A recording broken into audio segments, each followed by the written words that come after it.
Welcome to the podcast, Entrepreneur Perspectives, building and protecting your business one podcast at a time, a CASource family production. In this episode, we discuss business credit, learning, and listening at 2.5 times speed.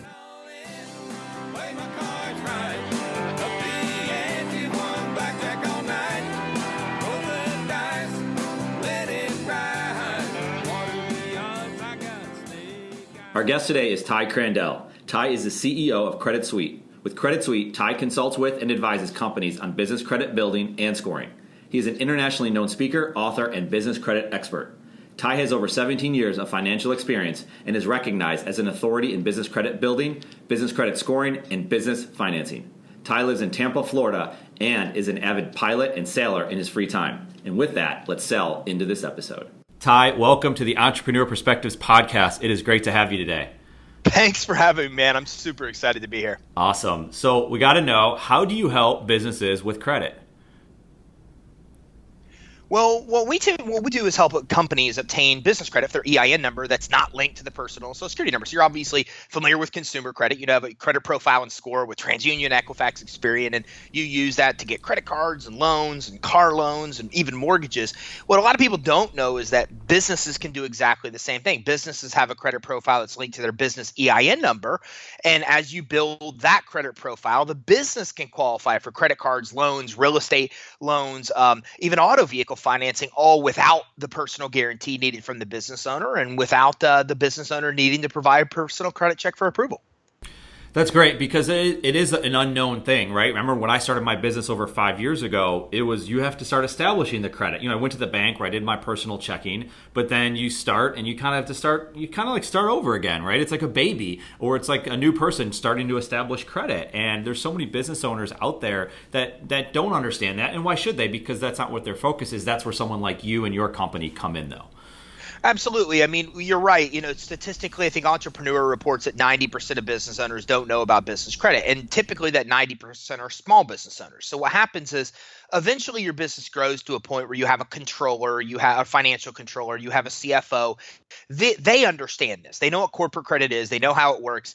And as businesses get bigger, by default, they start building this corporate credit. But, it's the solopreneurs, it's the small businesses that don't have those financial savvy people in the organization yet that typically don't know what business credit is. They don't know the steps. They don't know the process. Even though they can still obtain credit the same as medium and large size businesses can, they're just not privy to the steps and the information to do so. So what we do is help people do that. And we most importantly teach and educate people how this process works. So even if they're not working with us directly, they're able to go through the process and steps and do it on their own. Well, I love hearing that, because you're just giving, right? You're out there giving the advice, you're giving the education and the tools and the resources. You're helping people whether they are working with you or not. And that's a sign of someone just who really gets it. And we appreciate hearing other entrepreneurs doing that same sort of thing. But you're more than just credit, right? You, from what I understand, you are a pilot. You are a sailor. You live in Tampa, Florida. We're going to get back into the credit world here a little bit. But let's learn about Ty the person and being a pilot and a sailor. Well, I'm, what's interesting is what makes me good in business, I think, is kind of what makes me good in some aspects of life is I just love to learn. I'm obsessed with learning. I'm obsessed with getting better. And business to me is a playground because it's constant. I have no clue what I'm doing at any given point in time, and I'm figuring it out as I go. And to me, that's just an exhilarating experience. So I try to do that in all aspects of my life. I'm really an avid reader. I try to go through as many books in a week or a month as I can make it through. And then I really try to learn. So I scuba dive. In the last few years, I've got my pilot's license and I fly a lot, which I absolutely love flying, and fly airplanes and fly helicopters and race cars and just anything cool. And now recently I learned to sail. So last year I got my sailing license and I learned to sail boats. And so, anything I can learn new that I didn't know how to do, whether it be fencing or whatever crazy thing it may be, I'm always in it. I'm always doing it. I'm always trying to learn as much as I can. Where do you find the time? Well, I learned something many years ago that, and it was Brian Tracy or something that I read in a book, and it said, the first thing you have to do is you have to establish your goals, and the second thing you have to do is you have to establish your limitations, your barriers, what you're willing to give up to get those goals. And to me, that was very interesting because it really is a matter of doing that in life. Is you have to say, look, here's what I want, and here's what I'm willing to sacrifice to get there. If you don't want to work 15 hours a day, then you have to not, you have to set that as your parameter that you're not going to work 15 hours a day. So a lot of people follow Gary Vee. The guy's open all the time. He's working at a level that most people would never work. I choose not to do that. Could I? Yeah, but I choose not to. I choose to set time aside for my family and for these other things. Not to say he doesn't. I'm just saying that, everybody's different in that. So I think you have to first set the goals of what you want in life and in business. And then I think you have to set, the parameters around that of your comfort zone, of what you're willing to give, of the hours you're willing to work, those type of things. So that's what I've done in my life. I try to make as much time for myself and my family on the personal side as a business. But to be honest with you, it's just got easier as the business has grown. In the beginning stages of a business, it's near impossible. Your hours are crazy. You're working at unbelievably high level all the time. And now the business has got to a point where I have a lot of people doing the execution for me. So it's kind of allowed me some of that leeway to get to that point. Sure. And so those at the beginning days of building the business, those are your goals, right? And you have certain obstacles. You can't get to those other things at that time because you're building that business. But once you've done it, you've cleared those obstacles, you've created this habit that allows you, like you said, to go fencing, to learn how to fence, to learn how to fly a helicopter, right? So it's just become easier for you, it sounds like, over the years as you've just practiced this. Absolutely. And then I try to maximize my time with everything. So if I'm going up to fly for an hour and a half, I have an hour drive there and back. So I'm either using that as processing time to process through problems and develop solutions, or listening to podcasts or listening to audible books. And so that helps me feel better about it. I don't feel like I'm not working on the business in that hour and a half because I spend 2 hours around that hour and a half at doing high level thinking and education. So I just try to make the most use of my time. So even when I'm doing some fun things, I'm trying to process information. So we go on vacation, for example, I have a lot of things that I go into that vacation, and here's like 20 things that are high level things that I need to think through during this vacation. And then I come back and it's invigorating to me because not only did I have the break, but I was able to process these 20 things at a high level that I don't typically have the time to be able to focus on those kind of things. So I think it's just maximizing your time and becoming efficient. Yeah, and I think that's a very simple way to look at it. I agree. Like if I'm driving my son or if I'm going to pick him up from a soccer practice and I'm in the car for 30 minutes, well, I can listen to an hour podcast because I can listen at 2 times speed, and I enjoy that. And I think that's what it gets to. You have this level, this energy level about you, and this excitement, and you're learning, and you're just into it all the time. So you don't even think of it as work necessarily. It's just you maximizing your time and enjoying every second of it. Yeah, I agree. And, it's interesting because we help a lot of business owners obtain credit financing. And I oftentimes people will come in and ask this question. They say, I have $500, $1,000, this much money to spend. What type of business should I start? And it's just, I'm like, it's the wrong question to ask, because when you really are passionate about what you do, you breathe it, you eat it, you sleep it, you're thinking about it when you're going to bed at night, you're thinking about it when you're sleeping. It's the first thing. I mean, our business occupies 23 of 24 hours in a day. If I'm not working, I'm thinking about it. And that's not a bad thing. I love what I do. So because of it, I want to think about it. I want to use any free time that I have to be able to focus on the growth of the business. But I also think it's important that you focus on the growth of you as an individual, because mind, body, and soul as a business owner is as important for you to be healthy in those areas to grow the business as it is for you to put all of your efforts just focusing on the business itself. That's right. And you have to go through all the trials and tribulations to get there. But you didn't just become what you are today and leading your successful business and doing all these extra fun things that you enjoy doing. How did you, or what are some moments in time that got you where you are today? Well, step one is you screw everything up. That's the first step. And then 2, you learn from it. And then 3, you become better. Now, I mean, that's pretty much the cycle of my life. And I think a lot of entrepreneurs. So my first business was a mortgage company. And I thought I was just that good. But apparently, if you were a mortgage broker at the height of the mortgage industry, like anybody could succeed there. But when the whole thing collapsed, I lost everything. I mean, it pushed us nearly to personal bankruptcy. We lost our home. We lost our cars. We lost our credit. We lost all of our assets. And that was a very humbling experience that forever changed my life. And then years later, I would get into the consumer credit business and decide I really wanted to start helping people. And it was a shift for me mentally because I stopped running a business to make money. And although it might sound cliche, I really did genuinely want to help people because I was going through this horrible experience and I knew other people were. And like I was learning my way out of it and I wanted to help them learn their way out of it too. And I got very good at it. And years later, people would start asking me more and more about business credit. And when I would dive in and find out that businesses had their own credit profile and score, that businesses could fund themselves, that there's all this financing and capital that's available, but most people don't know about it, it was just very frustrating for me. I was 12, 13 years with financial experience at that point. I didn't know anything about these things. I knew that your average person with no financial experience knew nothing. And that was just a moment in my life where I said, I need to start teaching people because at least the people know this exists. They can choose to make the same decisions I made or make better decisions, but at least they have a choice and I didn't have a choice.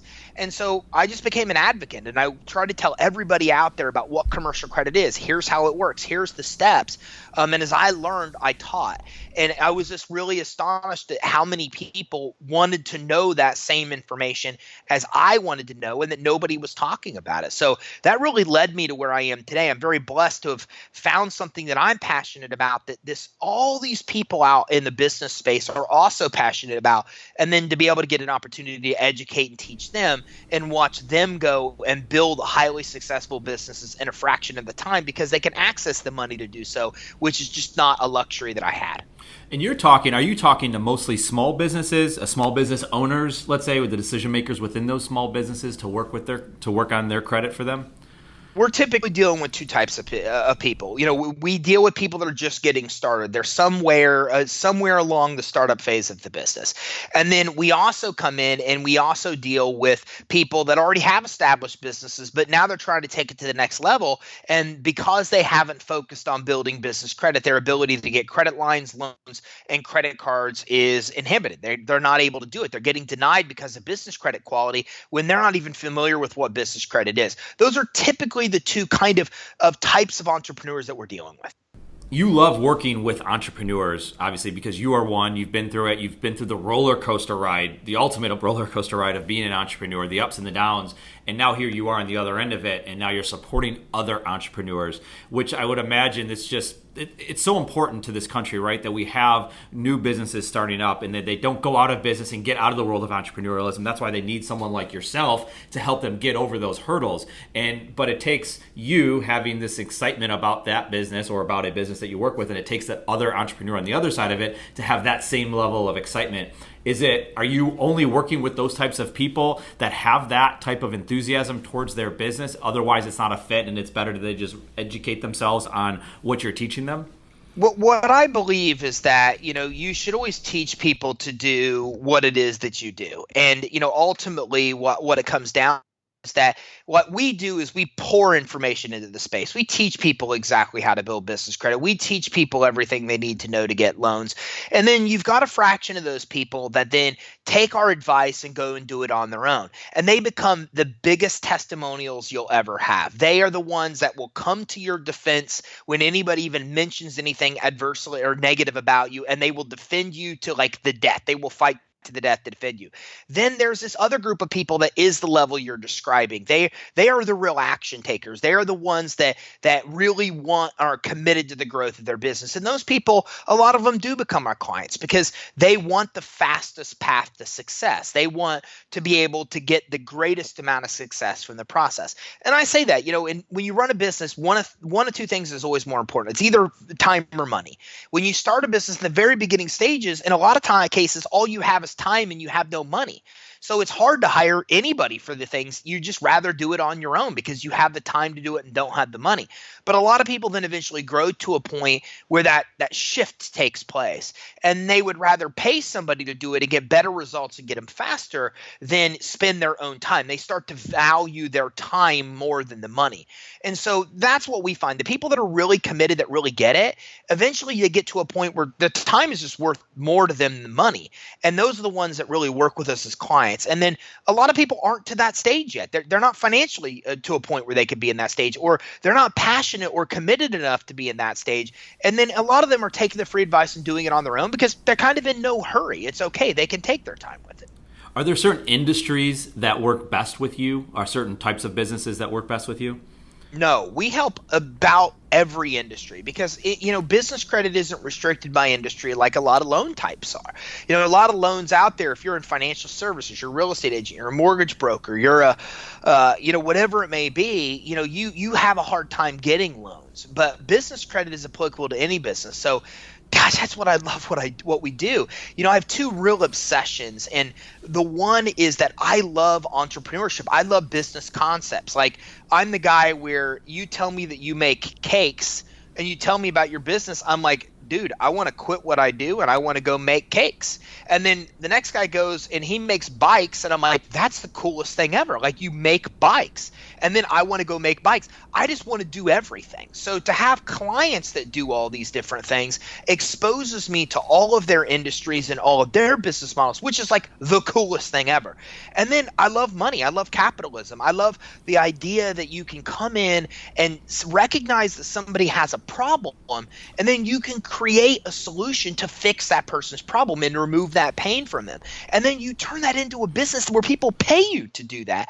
Like, concept to me is so cool that we live in a country that we can do that, like on a whim. We could just quit our job and go solve somebody's problem and then make money and support our family doing it.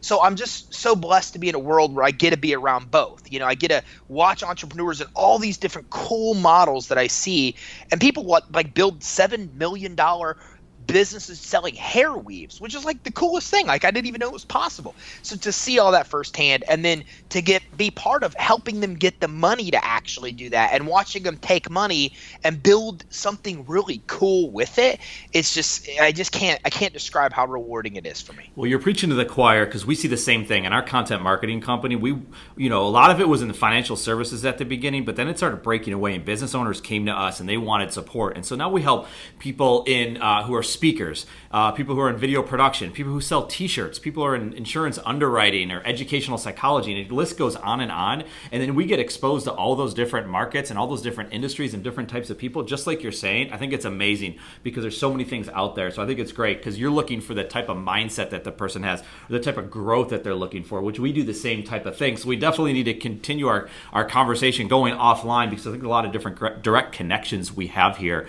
Tell us a little bit, because you talk about education a lot, and we're not going to cover it all on this podcast. There's a lot of different resources. We're going to put this in our show notes about how they can learn more about you and your company and the different education tools you have out there. But real quick, how would a business start to build their business credit profile? Well, the first thing you need to do is understand that all credit issuers and lenders have a secret set of standards that you're not privy to.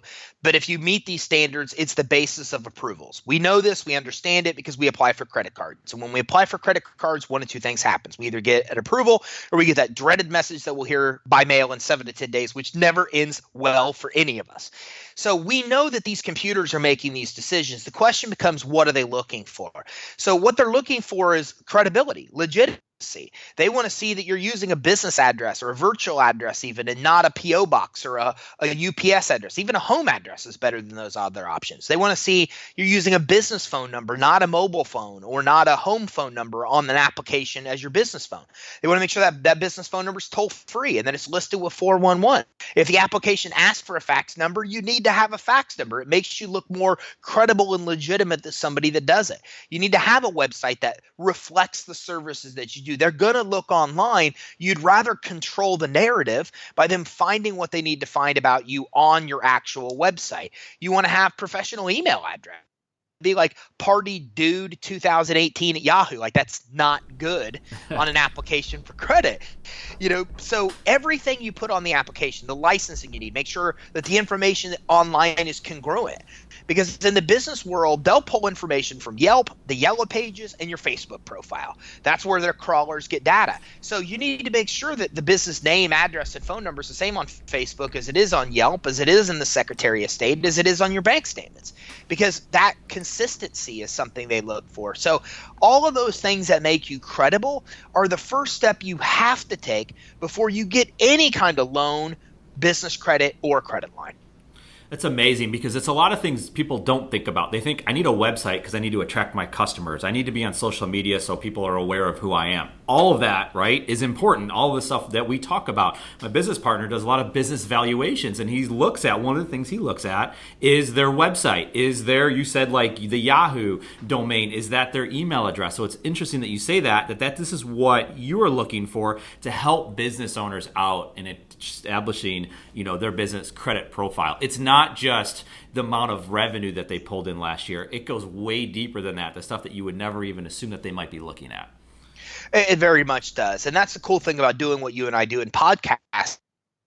Talk to all these different kind of people that give us all these insights into these areas that like we never even thought of it that way before. But when you get that information and arm yourself with the information, then you understand, okay, so I'm not just filling out this item on an application. Every line item is being asked for a reason. And I always scrutinize that whenever I fill out an application. Why are they asking this question? Why are they asking this question? What are they looking for? What's the question relative to what I'm trying to get? And when you think of it like that way, it's pretty astonishing because you start to really realize that, hey, every one of these questions, every one of these fields on an application serves a purpose, and every one of them is being cross-checked against something for them to determine whether you're credible or not. And if you're credible and legit, then that's really the first stage of getting approved with any money, is them making sure that you have a legitimate, credible business. So you get to that point. You've established good credit. Your business is growing. Things are happening. But now you want, like you talked about before, take it to the next level. While this whole entire process is going on, what type of tips would you have for a business owner to maintain but also increase the likelihood that they can establish even more credit for their business? Well, the one thing you have to understand is that your business credit reports are often looked at, almost always looked at when it comes to getting a lot of types of loans, credit cards, and credit lines. Now, we're not used to this because in the consumer world, somebody has to have our permission to look at our credit report. It's called permissible purpose under a law called the Fair Credit Reporting Act. But in the business world, there is no Fair Credit Reporting Act. It does not apply to commercial credit. So what's happening is these lenders and credit issuers are pulling our credit reports for our business, and they're making lending decisions, and they're not telling us because they don't have to tell us that that's happening. So you have to understand that you are being looked at. Your reports are being reviewed, and you're lucky if you're dealing with a source that tells you that that's the reason for the denial. But in 9 out of 10 cases, you're getting denied based on that data, and they're not even telling you what's going on. So know it's being pulled, know it's being looked at. Know that in the commercial world, if they know your business exists, reporting agencies like Equifax and Experian will populate a credit report for you. They give you a failing score because you're high risk because you have no credit, and this score literally depicts that you are about as high of a risk as you can get of going bankrupt. So it's not like consumer credit where you you only get bad credit because you mess up. In the business world, if they know you exist, you immediately have a bad credit and a profile created. So you have to know how that system works and then proactively go out and start building business credit. So there are vendors, for example, like Uline, which sells shipping supplies, Quill, which sells like 1 million products, like including office supplies, Granger, which sells all kind of outdoor supplies. These companies will give you credit even as a startup, even when you have none, and then they report the credit to the business credit reporting agencies. So what's nice about that is you get credit. It relieves some cash flow needs because you're using credit to buy things that you probably would have used cash for. And then they report credit to the business credit reporting agencies. That gives you a good profile. It gives you a good score. It gives you the basis that you need to then start getting more types of credit. And that also will help make you lendable at the same time. fascinating because this is things that you're talking about that many business owners wouldn't understand, and they don't have the time to understand it, like we talked about time before. Do you have relationships with funders, with banks, with different, with the Equifaxes of the world? Do you have relationships and connections at these places to help business owners out?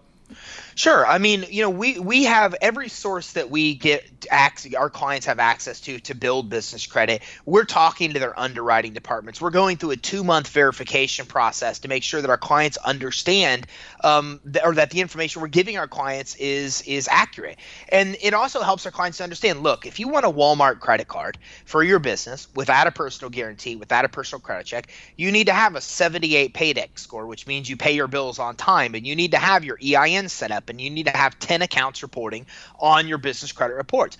And so by creating these relationships and by knowing this insider information, we're basically telling people before they even apply, here's exactly what it takes to get approved.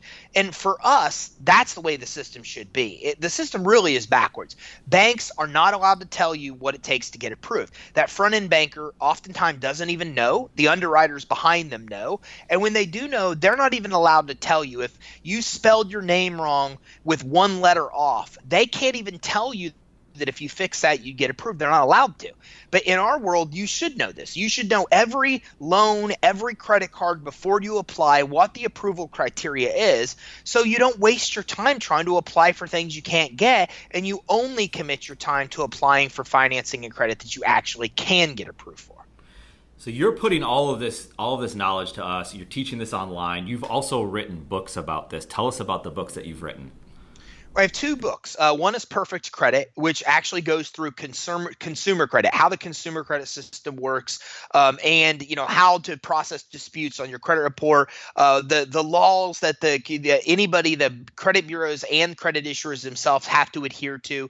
And then I also have Business Credit Decoded, and Business Credit Decoded then maps out everything about the business credit system, who the reporting agencies are, what they do, how they work, how their scores work, the process and the steps to build business credit.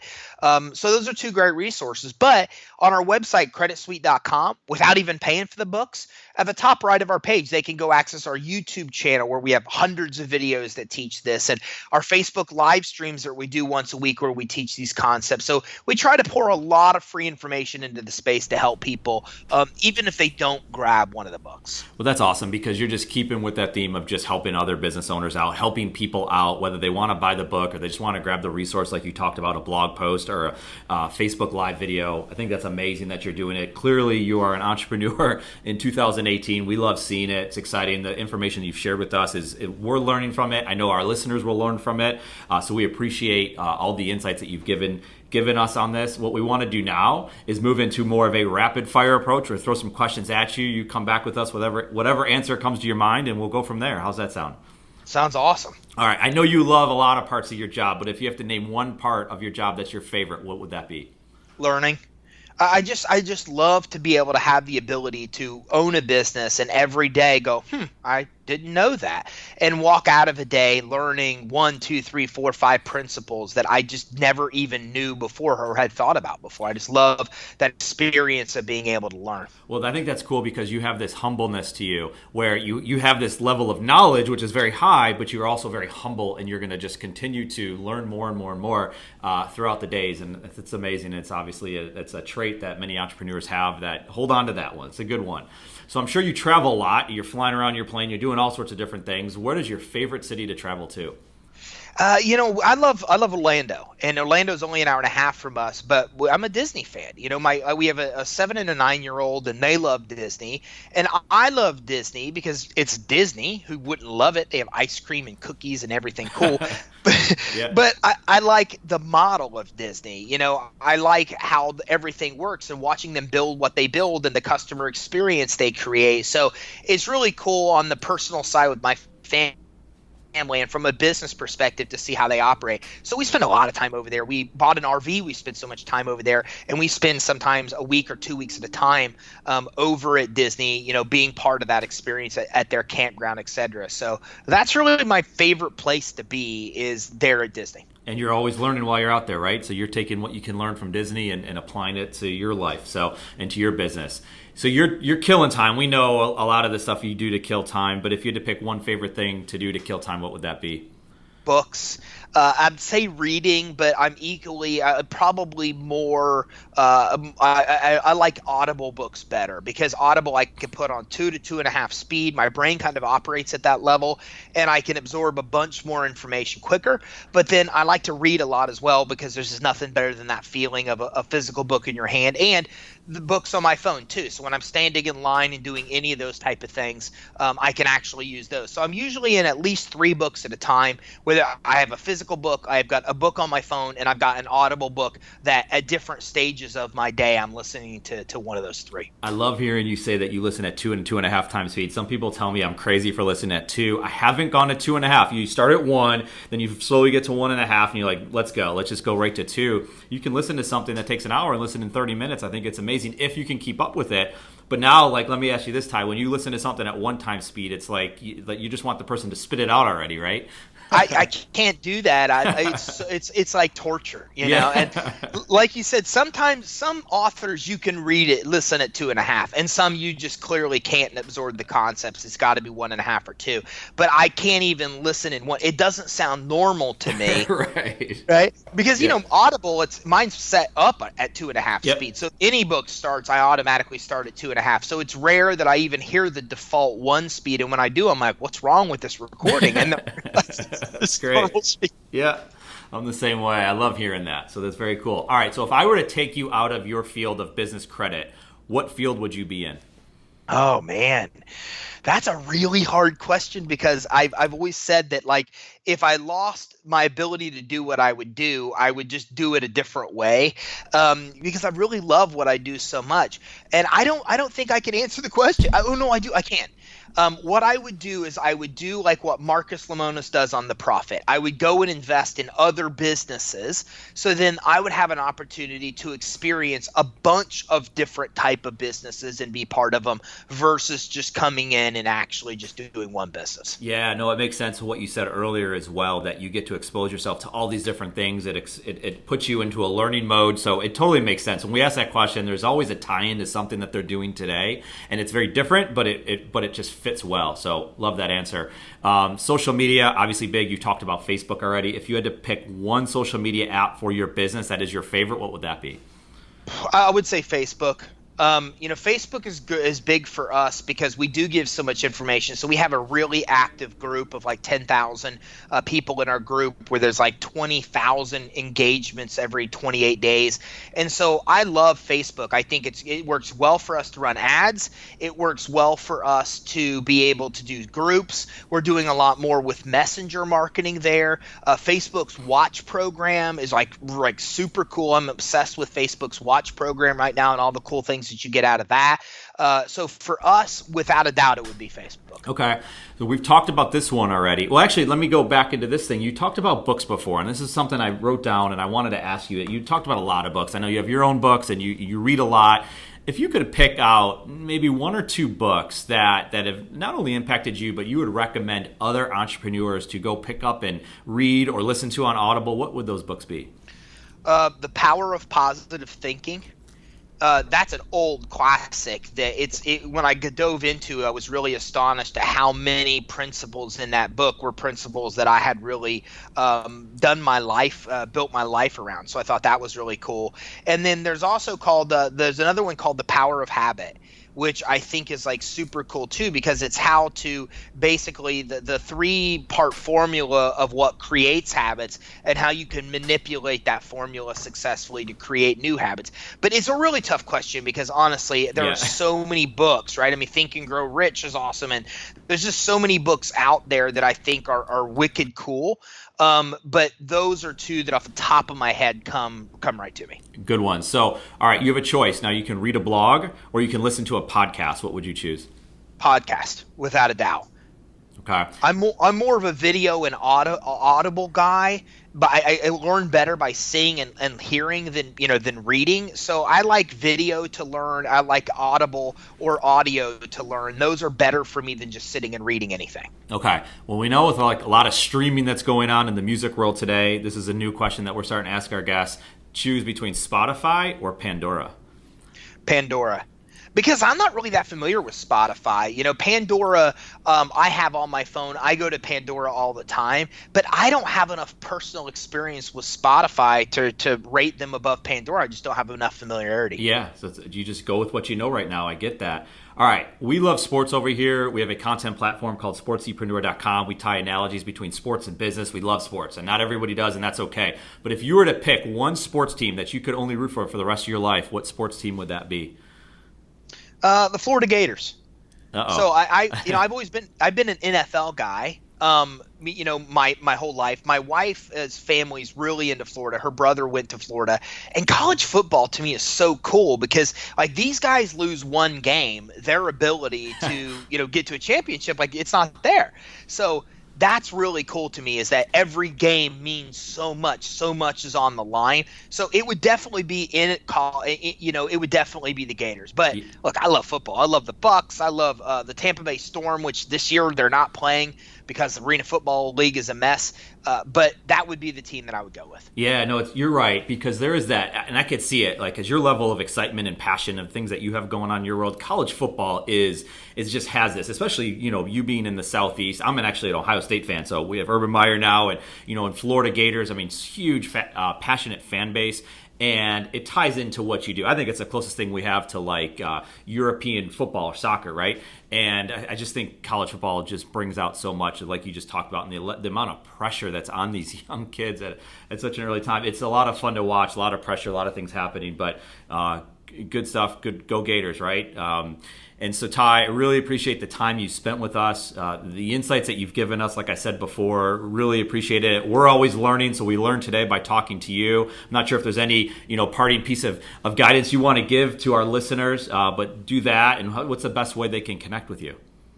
Well, we've got a great free guide, creditsuite.com/EIN. That's creditsuite.com/EIN. And it maps out the exact steps to build business credit. We talked about a couple of them, of setting up credibility and getting initial vendor accounts. But it walks you all the way through, all the way to getting Visa cards, MasterCards, that process. So I would definitely grab that.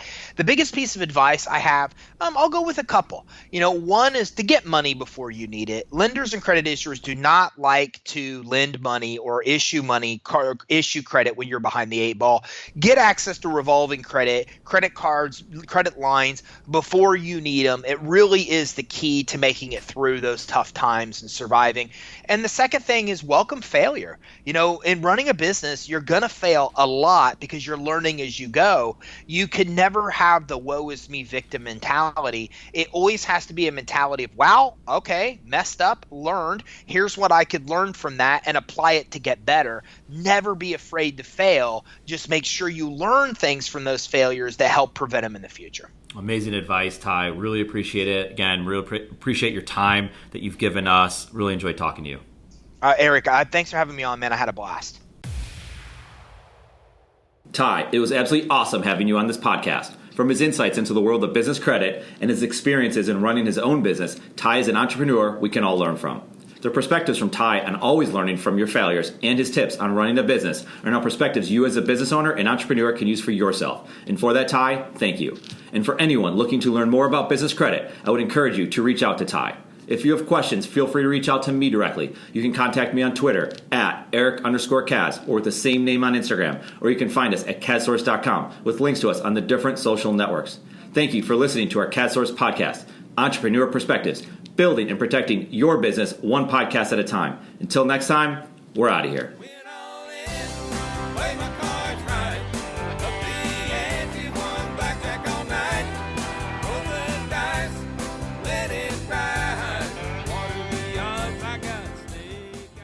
This podcast exists in large part because of CAZCM, the content marketing business inside CAZSource Inc.